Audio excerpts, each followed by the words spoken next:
We are really honored to have joining us today someone who has spent his career thinking about the resilience of the critical infrastructure that enables lives for the 330 million Americans.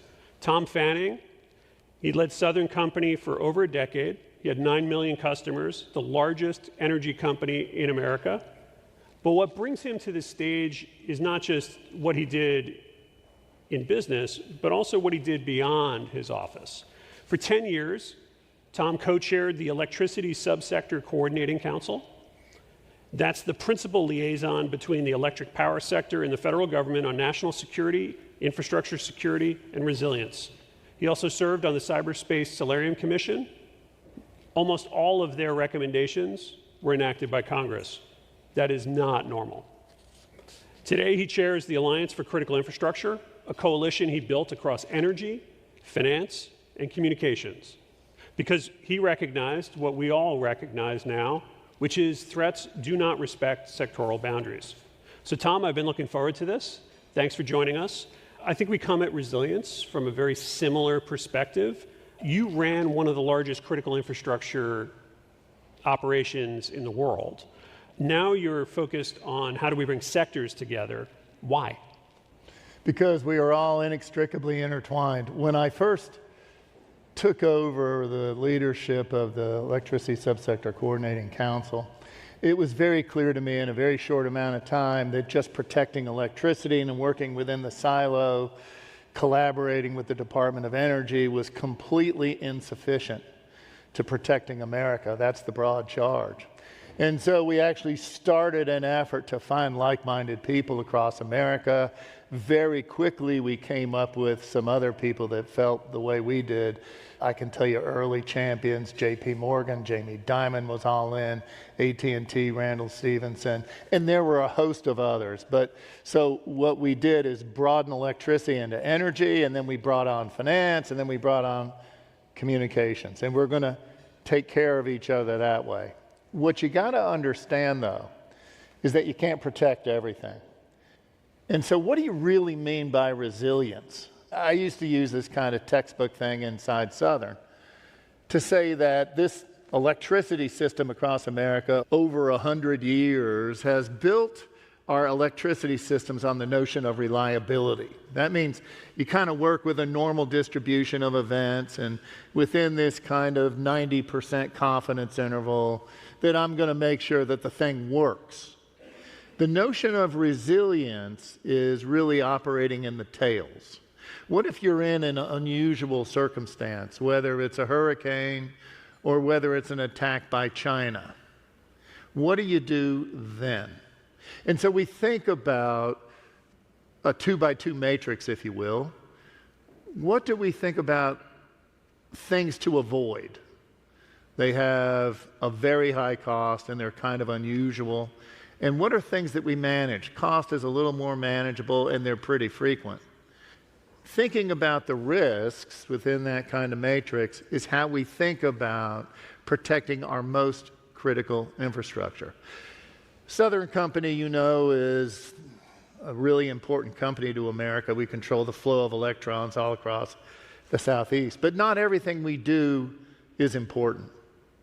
And so, Commission, we developed a concept that I came up with called SICI, which is not a good name. Systemically important critical infrastructure. And so identify first on a risk-adjusted basis what matters most and protect those, okay? There was another big concept though. So we want to focus our management of resilience on at the asset level. This is not, I almost don't care that Southern is resilient so long as I can make sure that the most important assets are functional, if you catch my drift. So first understand on a risk-adjusted basis what really matters. The second thing, and I think this may be the most important thing, so maybe I'm burying the lead here. I was the only CEO, private sector guy on the Cyberspace Solarium Commission. Everybody else were a member of the three-letter agencies, and you know how that works. It became very clear to me and to everyone in the room, and it was nonpartisan, although both Democrats and Republicans were in the room, both Senate and House and a variety of other things. The most important thing we learned is the United States government cannot provide you national security, zero, well, not zero, but not much, without the collaboration of the private sector. Collaboration doesn't mean we coordinate. It doesn't mean we share. It means we have an equal accountability to protect this nation from its worst day. Now, the first time I started running around saying that, I bet you 10 years ago, maybe in this room, I said something like that. And there were a lot of people in the private sector that thought I had 3 6s on my forehead when I said, you have an accountability to protect this nation, equal to the administration, the states, our international partners. Well, I think we're overcoming that in a really big way. And I think the private sector in general is adopting the notion that, in fact, keeping our American way of life in place, protecting the communities we are privileged to serve, is paramount to our existence. So we're kind of jumping over that. I think it's on your website or on your... I did a speech at NATO, working with the National Security Council on the last administration, talking about a concept called COTE. That's continuity of the economy, COTE. And followed up a little bit, and we're still working on that now with this administration. But the idea is, on America's worst day, let's say a foreign nation like China decides to go after Taiwan, and let's say they interfere with our GPS, and they try to make our electricity grid less reliable and interfere with communications and create distrust in our financial systems, interfere with railroads, close the port of Long Beach so that we can't do supply chain work to help our allies overseas. What do we do then? The government doesn't know how to run your businesses. They just don't. The only people that can lead that work is the private sector. And we almost flip the relationship between the private sector and government to where instead of being a regulator largely, the government becomes an enabler. And we will lead America back to get off that canvas and get back on our feet and restore the American way of life. Take that extreme example and move left of boom. And that means let's think about how we collaborate, how we work with government to preserve the most critical infrastructure we have. There's a federal level, a state level, and an international level. I just want to say that we love the idea of collaboration and not coordination. And please underline that. Collaboration is an accountability. It means you're playing offense. And one of the, as I help lead, actually, I'm the chairman of the executive committee of the Alliance for Critical Infrastructure. The chairman of the board is a guy from Ben Flackard from JP Morgan. Michelle Guido right here is our executive director. They do all the work. I got the business card. I'm familiar with that scenario. So Tom, from where you sit, given the variety of perspectives you've developed over the years, what does the threat landscape actually look like? Are these things that people should be thinking about and concerned about, or is this all esoteric? No. You got to understand the bad guys are already here. Southern Company, I led that for 14 years, round numbers. We get attacked about 3 million times a day. And I can tell you with the advent of AI and ultimately the next, I don't know, you tell me, 5 to 10 years with quantum computing, the number of 3 million almost becomes unimaginable. It's trillions. It's a constant attack. And, your ability to defend and play offense really depends on who has the better AI and who has the better data sense that fed your algorithms. It's a crazy world we're going into. But it's here now. Anybody that thinks, oh, it's not me, you're out of your mind.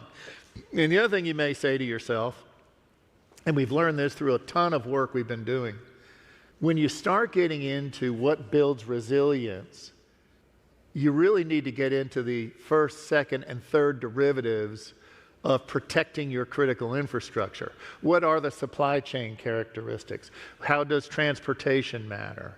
What about water? What about all sorts of things? And so you've really got to travel down a very intimate analysis of what makes things work. And you'd be amazed at how far down in America we got to go to protect the highest level critical infrastructure. So one of the things that we spend a lot of time thinking about is that, but then also the interconnections of risks. So I mentioned when I was laying down kind of the opening of this conversation that we have the World Cup coming. We have America's 250th. We have just a conflict in the Middle East. We have all of these things, and then we have hurricane season, we have wildfire season. How do you think about compounded risk? And how should the people in this room be thinking about their exposure without becoming paralyzed by, well, it's just a lot out there? And we did the Alliance for Critical Infrastructure did a war game with each other, and it's really important to set the stage. The private sector is going to do this anyway, right? We're going to work in a systemic way to identify and protect critical infrastructure and understand the risk dependencies, this interrelationship issue that we have with each other. And the magic word now is polycrisis. So I just gave you a polycrisis a second ago: GPS, electricity networks, communication, financial systems, transportation, water, all of those things happening at once. And so what you got to understand is, given all of that, we need people around the table. The idea of the executive committee at the Alliance for Critical Infrastructure is during those times, we bring together C-suite people. On the executive committee we have right now, some of those folks are presidents, CEOs of companies, some are COOs, some are CISOs, some are global risk managers, but we bring people together that can talk with each other and understand. It's really important to drill and to practice, but don't think that solves the problem. What you're doing in that case is building muscle memory. We're learning how to work with each other and now to work with government. Government likewise. And I don't mean to sound critical. I am not being critical. Our risk management as a nation so far has been almost solely within silos. Energy, finance, communications. These systemic interrelationships don't really appear very well. And moreover, our idea at the Alliance for Critical Infrastructure is not to think about, we're not policy wonks. Largely, these are people that are owners and operators of critical infrastructure. And what we want to do is make sure the money flows, we can talk effectively, and the lights stay on. And so that is how we're working together. The government when we created CISA, remember I was the chair of the advisory committee, there was an element of CISA that was in charge of understanding risk. And this is going to be a little critical, but what government loves to do is to talk to other government. So when we started down that road at CISA, who did we ask about where is the risk in critical infrastructure? They called the national labs and did papers. Baloney. They need to talk to us. We're the people that know. And so one of the things that I hope you all take away from this conversation is that we all share an accountability for national security. It is that simple. 2, it is your obligation to work however you see fit within your silo and across your notion of interdependencies with other sectors of the economy as to how to view resilience and how to behave on that bad day in America. And that is a federal, state, and international obligation. So our experience definitely supports what you were just saying about silos. Almost every major threat that our disaster and resilience or some of the folks who do more national security stuff for the foundation deal with, it's those seams between the silos. We are just not equipped as a country, and so that's why we also very strongly believe that national security is economic security. These are all really nice concepts, but you've had a lot of experience putting it into practice. So is there anything that you would suggest to the folks in this room about how to better coordinate with the public sector before something happens? Yeah, well, I mean, that's what we're doing right now. And I can just tell you the whole concept of this organization we started, the Tri Sector Group, which now has just morphed, I guess, last year, Michelle, into the Alliance for Critical Infrastructure. We're all about the seams. What we're trying to do is eliminate the seams and really understand how we're interdependent and how we work together. I'll just give you a quick thing. We did this at Southern Company. What's most important? What's our most critical infrastructure? And I'll be a little elliptical here because a lot of this stuff gets classified quickly. But it's not a nuclear plant, for heaven's sakes. It's our energy management systems that controls the flow of electrons across the southeast. Okay, so the first layer of defense is we have a place that's underground, and we know where that is. The first layer is we have another place in a highly classified setting somewhere else that mimics it completely. Second is we have a plan called spare tire. So like you're driving down the highway, you have a blowout, spare tire gets you from the point of incident to a safe place, and we use about a 5-day planning horizon. I wouldn't want to use a power market off of that, but by God, we can keep the lights on and keep things going, albeit imperfectly. The final line of defense is if they've really gotten into us, we got to unplug. That effort is called MacGyver. Those of you that are old enough to know MacGyver, we're going to take paper clips and make machine guns out of them. And we have a way, essentially, to run the electric system as they did in the 50s, where we weren't connected to something called the web, and we weren't digital, we were analog and physical. We depend there, our Achilles heel, our interrelationship, will be communications. How can somebody in Atlanta trying to run the system talk to somebody in Mobile that is physically going to throw a switch? We need to have that capability. Well, so do we rely on communications? Southern's big enough to have our own dark fiber. Maybe that's what we do and only light it up on that bad day. So there's this idea of you got to think outside the box and be creative about understanding your relationship and what you can do to either manage it or, in our case, as I just described, avoid it. There could be a polycrisis where communications is out. I got my own way of doing communications that maybe doesn't depend on those guys. And I can tell you, sports fans, and I don't mean to be alarmist, these days are here. And I think when you talk about America 250 and the World Cup and the conflict in Iran, but let's not just think about Iran. We've been working very effectively with this administration on understanding what may come out of that, whether it's a response by Iran proxies that are funded, or whether it's Iran proxies that are unfunded, or whether it's Russia and China, or maybe North Korea operating under the fog of war. What we're doing right now is having communications between government and the private sector to really think through what we can do left of boom. But don't think that responsibility ends with federal government. We always recognize that every state has boots on the ground that are going to have their own sense of priority and their own sense of how to restore. We've got to weave all that together.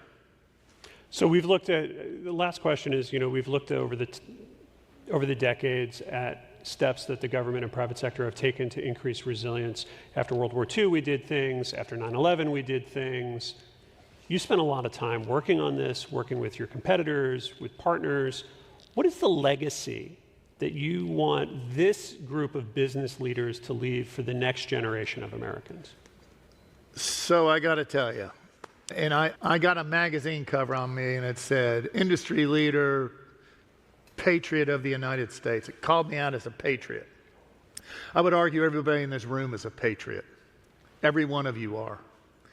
And one of the things I like to say, I'm kind of often, but a point of leadership is to recognize that you all, as representatives of whatever you do, have way more power and influence than you ever think about.